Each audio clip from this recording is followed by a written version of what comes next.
ഓണത്തിന് ശരിക്കും ഇതുപോലത്തെ കളികൾ കൊണ്ടുവരണം കേരളത്തിൽ. മനുഷ്യന് കുന്നുകളുമായിട്ട് മത്സരിക്കണം എന്നുള്ള ഒരൊറ്റ മൈൻഡിൽ തുടങ്ങിയ രണ്ട് സ്പോർട്സുകളാണ്. ഇതിൽ രണ്ടാമത്തെ സ്പോർട്സിന്റെ ഭ്രാന്ത് എന്ന് പറയുന്നത് അങ്ങേയറ്റം. ആദ്യം ഫിനിഷ് ലൈൻ ക്രോസ് ചെയ്യാൻ സ്പീഡ് മാത്രം പോരാ, നല്ല വൃത്തിക്ക് വീഴാനും പഠിക്കണം.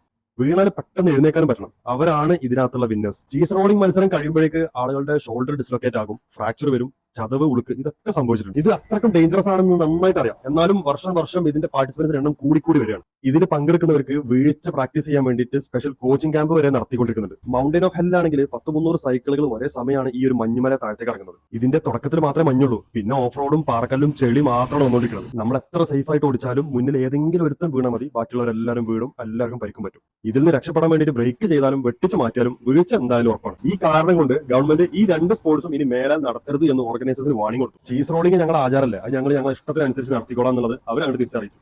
പക്ഷേ മൗണ്ടൻ ഓഫ് ഹെല്ലിന്റെ ഓർഗനൈസേഴ്സ് പാർട്ടിസിപ്പൻസിന് എക്സ്ട്രാ സേഫ്റ്റി ഗൈഡ് ലൈൻസും പുതിയ റൂൾസും റാങ്കിങ്സ് എല്ലാം കൊണ്ടുവന്നിട്ട് അതിനെ പ്രൊഫഷണലൈസ് ചെയ്തു.